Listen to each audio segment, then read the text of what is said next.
Hello friends, स्वागत है आप लोग का एनसीईआरटी जोन में। क्लास 12 का हिस्ट्री डिस्कस कर रहे हैं। इसमें सेकंड पार्ट जो है, सेकंड बुक यानी जो कि मिडाइवल हिस्ट्री का है, उसका हम सेकंड चैप्टर डिस्कस कर रहे हैं। सेकंड चैप्टर में सेकंड पार्ट कर रहे हैं हम, समझे। देखिए, ये है बुक, सेकंड बुक, और सेकंड जो चैप्टर है भक्ति सूफी ट्रेडिशन, इसकी एक वीडियो आ चुकी है। सेकंड वीडियो हम ऐसे बोल सकते हैं, सेकंड वीडियो। तो इस वीडियो में, पिछले वीडियो में हमने देखा था कि भक्ति और सूफी में मूवमेंट चलती थी, जिसने क्या किया था कि भगवान, आत्मा और परमात्मा के मिलन को कैसे किया जाए, उसके रूप को चेंज कर दिया था। ध्यान देना, आत्मा और परमात्मा यानी गॉड और सोल, हमारी आत्मा और गॉड को कैसे मिलन होगा, दोनों का कैसे मिलन होगा, उसका प्रोसेस था, उसको चेंज कर दिया। और कौन कौन मिलन करेगा, किस प्रोसेस करेगा, कौन करवाएगा, इन सब को चेंज कर दिया। तो इस चैप्टर में हम आगे देखेंगे, आगे जो बचा हुआ है टॉपिक उसको देखने का ट्राई करते हैं। तो आप इंस्टा, फेसबुक और टेलीग्राम ज्वाइन कर सकते हो। अगर आपको अच्छा लगे, बहुत अच्छा लगे, तो आप कंट्रीब्यूट भी करना, ठीक है, पेटीएम और गूगल पे। तो चलिए शुरू करते हैं। पिछले वीडियो में हमने देखा था कि कुछ कुछ पोएट थे जिन्होंने क्या किया, भक्ति, डिवोशन के आधार पे भगवान से मिलने का ट्राई किया। भगवान से मिलना, कि आत्मा को कैसे परमात्मा से हम मिलाए। तो इसी प्रोसेस में कुछ पोएट जो संत थे, कुछ पोएट थे, वो लीडर बने। लीडर बनने का मतलब है वो लोगों को अब लोगों का मार्गदर्शन भी कर सकते हैं कि आत्मा और परमात्मा का कैसे मिलन करें, कैसे लव एंड डिवोशन से हम सोल को गॉड से मिलाते हैं।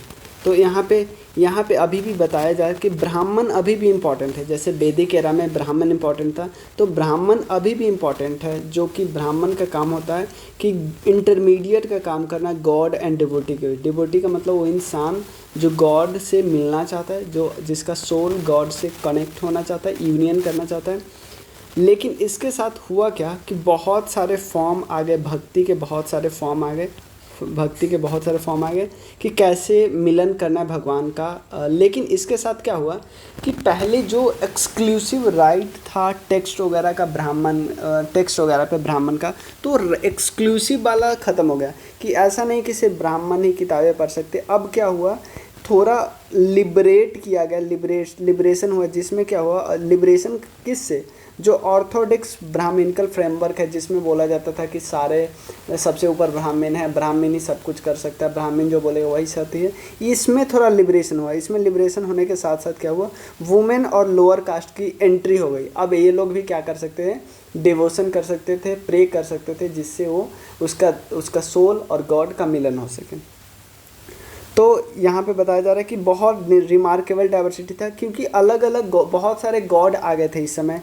गॉड के फॉर्म अलग अलग थे, जैसे विष्णु, ब्रह्मा, महेश, इसके भी अलग अलग। आपको मैंने पिछले वीडियो में बताया था कि अलग लोकल ट्रेडिशन का अलग अलग भगवान मनाया जाता था फिर, लेकिन वो यूनिवर्सली कनेक्टेड होता था। जो प्रॉपर मेन भगवान है उससे कनेक्टेड होता है, मतलब उन्हीं का रूप होता था। लेकिन लोग अपने अपने तरीके से बहुत भगवान बना लिए थे, बहुत सारे लोग अपने प्रेयर करने के लिए, ठीक है।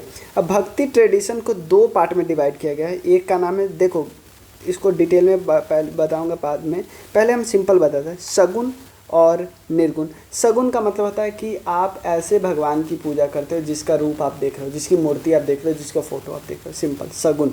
विथ एट्रीब्यूट इसको बोलते हैं कि एट्रीब्यूट आपको पता है कि ऐसा दिखता है हमारा भगवान। निर्गुण का मतलब है कोई भी रूप नहीं है, आप सीधा प्रेयर करो, आपको पता ही नहीं कि भगवान दिखता कैसा है। आप मानते हो कि पूरी दुनिया में जो भी है वो भगवान है, मतलब वो ओमनी प्रेजेंस ऐसा बोलते हैं। ओमनी प्रेजेंस के मतलब प्रेजेंस तो है, लेकिन हमें ये नहीं पता किस फॉर्म में, उसको बोलते हैं निर्गुण।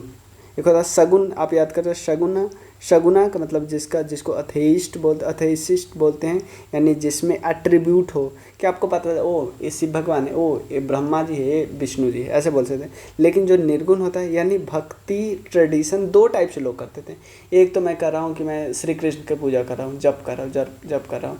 एक मैं जप कर रहा हूँ लेकिन मुझे पता नहीं है, मुझे पता है कि एक गॉड है, लेकिन मुझे पता नहीं उसका फॉर्म कैसा है। फॉर्म मतलब वो देखने में कैसा है, करेक्ट, वो है निर्गुण। दो जो फॉर्मर का मतलब जो सगुन वाला है, उसमें कौन कौन आते हैं, स्पेसिफिक डिटी आते हैं, जैसे शिव, विष्णु और विष्णु जी के अवतार बहुत सारे आते हैं, और भी बहुत सारे गॉडेज और देवियाँ आती हैं, क्लियर। और निर्गुण का मतलब है जो कि अब्स्ट्रैक्ट फॉर्म है, मतलब कि कोई ऐसा फॉर्म ही नहीं है उस गॉड का। आप सिर्फ मानते हो कि उनका प्रेजेंस है, लेकिन उनका कोई गॉड ही नहीं है, उनका कौन सा फॉर्म है आपको पता नहीं। तो एक थोड़ा डिफरेंस हमने एक्स्ट्रा लिया है, बुक में नहीं है वाला डिफरेंस, सगुन और निर्गुण के वजह। सगुन तो सबसे पहले निर्गुण है। निर्गुण का मतलब है not associating God with certain attribute, हमें नहीं पता। यहाँ पे इनफाइनाइट और ओमनी प्रेजेंस ऑफ गॉड, आपको पता है कि है भगवान, एक भगवान है, लेकिन कैसा दिखता हमें नहीं पता। और निर्गुण ब्राह्मण को प्रीच किया जाता था आदि शंकराचार्य के द्वारा। ये बहुत इंपॉर्टेंट है, नाम आप याद कर लें कि आदि शंकराचार्य थे। आदि शंकराचार्य का नाम जुड़ा है निर्गुण ब्राह्मण से, क्योंकि आपको कंफ्यूज कर सकते हैं ऑप्शन में, क्योंकि सगुन ब्राह्मण के नाम से सगुन ब्राह्मण के साथ नाम जुड़ा है किसका, माधवाचार्य का और रामानुजाचार्य का। सगुन ब्राह्मण में जो एक थ्योरी थी, जिस थ्योरी का नाम था द्वैत थ्योरी, माधवाचार्य के द्वारा दिया था, और विशिष्ट द्वैत रामानुज के द्वारा दिया गया था। क्लियर। अब नेक्स्ट टॉपिक है इसी में कि द अलवर्स और नयानार्स ऑफ तमिलनाडु। देखो हमने बता दिया ना कि भक्ति ट्रेडिशन, चलो ठीक है भक्ति ट्रेडिशन, लेकिन भक्ति ट्रेडिशन में गॉड अलग अलग है ना। मैं किसी और को मानूंगा, आप किसी और को, आप विष्णु को मान रहे हो, मैं शिव को मान रहा हूँ। तो इसी तरह ग्रुप ऑफ पीपल इमर्ज हो गए। कुछ ग्रुप ऑफ पीपल अपने आप को विष्णु जी का भक्त बोलने लगे, कुछ अपने आप को सैवाइट बोलने लगे, शिव जी का भक्त बोलने लगे। उसी तरह उसी टाइप के दो टाइप के लोग हैं। एक है देखो, एक है अलवर और नयानार्स जो कि तमिलनाडु के हैं। एक किसकी पूजा करते थे, विष्णु की। और एक है नयानार्स, देखो ध्यान देना, ये नारायणार्स है, नारायणार्स। आप विष्णु जी को नारायण वर्ड सुने हो ना, नारायण नारायण नारायण, जो नारद जी पूजा करते हो विष्णु भगवान के लिए करते हैं ना। तो अब अलवर्स और नारायणर्स ये है तमिलनाडु के, और तमिलनाडु में एक इनका किसका वर्शिप करते थे, विष्णु का। और नारायणर्स जो थे वो शिव का भक्ति करते थे। और ये मैं देखो यहाँ पे कंफ्यूज हो सकते हैं कि अलवर किसको करते थे, विष्णु, और नयानार्स करते थे शिव। ऐसे याद किया हो, जैसे मैं इसको ऐसे याद किया हूँ कि ए का उल्टा ऑलमोस्ट वी है, और दूसरे का तो जैसे एक का याद हो गया तो दूसरे का तो दूसरा वाला ही होगा। अब क्या करते थे ये लोग थे, जैसे अलवर्स वो ग्रुप ऑफ पीपल है, या हम बोल सकते हैं अलवर वो पर्टिकुलर पर्सन है, ऐसे बोल सकते हैं। या अलवर्स उस इंसान, सब सारे इंसान को बोलेंगे जो विष्णु जी की पूजा करेगा। देखना सिंपल मान लो, Alvar is the devotee of Vishnu, simple ऐसा। अलवर किसी पर्टिकुलर इंसान, कोई पर्टिकुलर इंसान, कोई राजा वाजा नहीं है, ठीक है ना। अलवर एक ऐसा पीपल है जो विष्णु भगवान की पूजा करते हैं, सिंपल।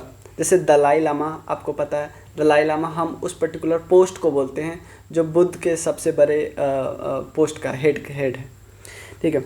तो अलवर्स विष्णु, तो ये लोग और ये लोग ये क्या करते थे, ऐसे थोड़ी कि मैं भक्त हूँ मैं बैठा रहूँगा अपने में, नहीं भाई।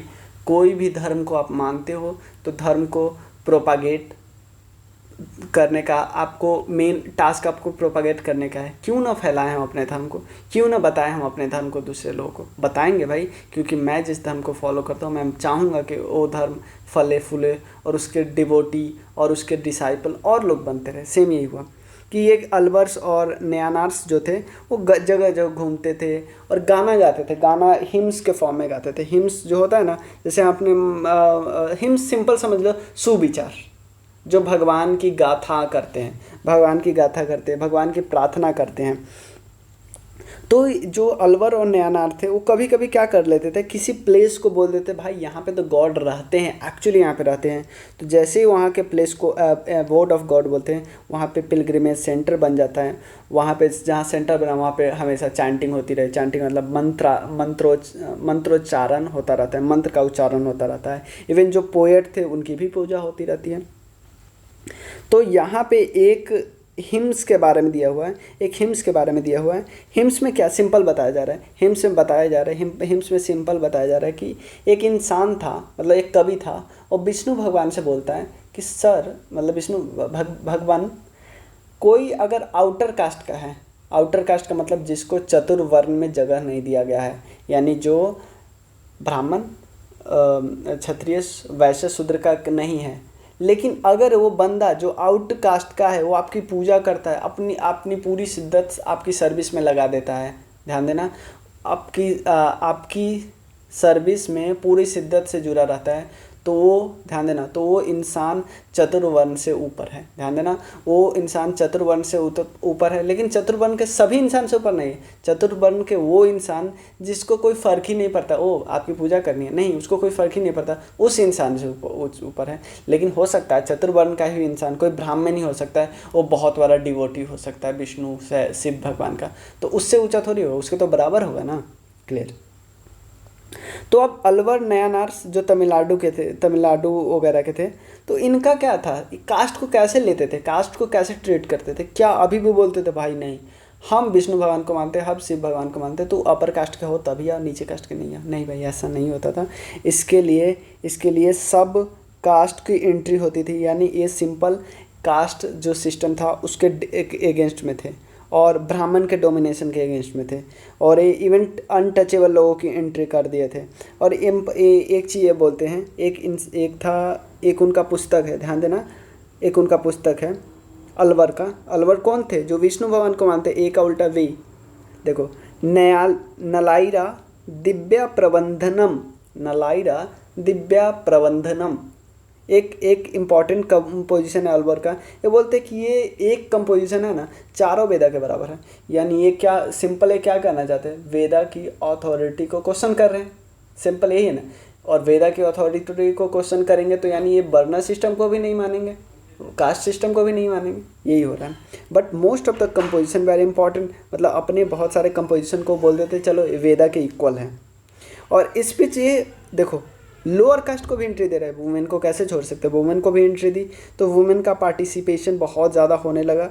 जैसे 2 वुमेन का इसमें एग्जांपल दिया गया, तो वुमेन जहाँ पे भाई उनको पार्टिसिपेशन दोगे ना तो नीचे नहीं रहने वाली, वो ऐसे बड़े बड़े काम करेगी कि आप देखते ही रह जाओगे। यहाँ पे भी वही हुआ है, देखो यहाँ पे women participation could be widely seen through the presence of women. जैसे एंडल एक वुमेन थी, वो एक अलवर थी, अलवर का मतलब जो विष्णु जी के भक्त थे, और इनका जो मतलब एक्सप्रेस करती थी अपने भगवान के प्रति, वो इनके किताब वगैरह जो वर्सेस वगैरह होते हैं इनमें मिलता है। एक वुमेन थी जिनका देखो, जिन्होंने क्या किया, कराईकल अमाइयार, ये शिव भक्त का मतलब क्या था, नयानार्थ थे। इन्होंने एक्सट्रीम एसेटिसिज्म के मतलब एक्सट्रीम मतलब पूरा प्रार्थना किया कि एकदम सब कुछ त्याग दिया ताकि अपने गोल को अटेंड कर सके। और इन्होंने इतना छोड़ा नहीं, इन्होंने इवन पैट्रियार्कल नॉर्म्स के खिलाफ जाके बोलना शुरू कर दिया, मतलब इन्होंने पैट्रियार्कल नॉर्म्स को चैलेंज करना शुरू कर दिया। तो यहाँ पे देखा ना कि वुमेन को एंट्री दी, वुमेन ने हिला के रख दिया, सिंपल। अब क्वेश्चन है कि रिलेशन विद द स्टेट, ये लास्ट टॉपिक हमारा इस पर्टिकुलर वीडियो का, रिलेशन विद द स्टेट। भाई एक चीज़ मैं आपको बताऊं, कोई भी धर्म जब तक, ध्यान देना, कोई किसी भी धर्म को या किसी मूवमेंट को जब तक स्टेट यानी राज्य का रिकॉग्निशन नहीं मिलता, राज्य का सपोर्ट नहीं मिलता, तो उतना इंक्रीज नहीं होता है। जो बुद्धिज्म धर्म है, उसको बुद्धिज्म धर्म बनाने में अशोका का बहुत बड़ा रोल है, क्योंकि उसने एक्चुअली उस धर्म को बहुत ज़्यादा प्रोपागेट किया। इवन क्योंकि जैसे मिनांडर का नाम लिया जाता है, मिनांडर ने भी बुद्धिज्म को अपनाया था। तो ऐसे ही जब कोई राजा अपनाता है ना तो उसकी बहुत चर्चा होती है, क्योंकि राजा अपनाया तो बहुत ज़्यादा प्रोपागेट होने वाला है वो धर्म। देखो, from the second half the first millennium का मतलब समझते हो आप, पहला 1000 साल, तो उसका सेकेंड हाफ का मतलब क्या हुआ, 500 से लेकर 1000 साल। Clear. There is evidence for state including those of Pallava and Pandya, Buddhism and Jainism. देखो इस समय क्या है, ऑब्वियसली बुद्धिज्म और जैनिज्म बहुत प्रिवेलेंट है, तो बुद्धिज्म और जैनिज्म को टक्कर देना इतना भी आसान नहीं है भाई। वन ऑफ द मेजर, देखो तमिल भक्ति में क्या था, वो सीधा बुद्धिज्म और जैनिज्म को भी अपोज करते थे। भाई अगर मेन धर्म है ना, जो मतलब बुद्धिज्म और जैनिज्म उतना मेन नहीं था लेकिन इम्पॉर्टेंट तो था ना, बहुत इम्पॉर्टेंट था, उसको आप अगर अपोज करोगे तो आपका बहुत कम चांस रहेगा ऊपर आने का, क्योंकि कंपटीशन बहुत ज़्यादा बढ़ के जाएगा। तो रूलर ट्राई टू विन लेकिन रूलर को लगता था कि यार हम इस धर्म को अपना लेंगे ना, हम इस धर्म को रिकॉग्नाइज कर लेंगे, तो ये धर्म क्या होगा, हमारी मदद भी करेगा। फिर ये धर्म हमें बता देगा, हमारे बारे में बोल देगा कि ये तो डिवाइन का रूप है, भगवान का रूप है, भगवान ने इसको राजा बना के भेजा। तो ये चाहते थे, राजा भी धीरे धीरे सपोर्ट करने लगे। तो चोला किंग के बारे में बताया कि चोला किंग अपने आप को डिवाइन सपोर्ट देने के लिए और अब प्रोक्लेम करने के लिए अपने पावर और स्टेटस को बहुत सारे टेंपल बनाए, और टेंपल बनाएंगे तो वहाँ पे चैंटिंग होगी, चैंटिंग होगी तो वहाँ पे जो यहाँ पे संत वगैरह बोलते थे ना, संत वगैरह जो हिम्स वगैरह बोलते थे, सुविचार बोलते थे, वो मंदिरों में लिखा जाएगा, नॉर्मल बात है। और जो गायक गायिका जो मतलब जो गाना वाना गाते थे संत वगैरह या जो वुमेन वगैरह, वो सब लिखी जाएगी यहाँ पे। ये लिखा हुआ एक फिगर है शिव का नटराज के फॉर्म में, ये देख सकते हो आप। तो यहाँ तक हम रहने देते हैं, क्योंकि बड़ी वीडियो ना मुझे अच्छी लगती है ना मुझे लगता है मोस्ट ऑफ द पीपल को अच्छी नहीं लगती। और ऐसा नहीं है कि अगर जैसे एक के बाद एक सारा तो है ही, बोर भी नहीं। आप जैसे आप 10 मिनट आपके पास टाइम है तो हो सकता है आप इसको थोड़ा स्पीड करके सुन लीजिए, 1.25 करके सुन लीजिए, क्योंकि मतलब ज़रूरी नहीं आप 1 पे ही सुनिए, 1.25 1.5 इतना तक सुनिएगा ना तो भी कोई दिक्कत नहीं होगा। चलिए, तो हम नेक्स्ट वीडियो में करेंगे 3rd topic and 4th topic, और उसके बाद जो इस्लामिक है ना उसमें 2 वीडियो लगेगी। तो 3 वीडियो और आएगा इस पर्टिकुलर चैप्टर में, क्योंकि 30 पेज का बुक है और मैंने छोड़ा नहीं है, कुछ भी नहीं छोड़ा इसमें, तो आपको बहुत अच्छा लगेगा। तो चलिए, थैंक यू सो मच।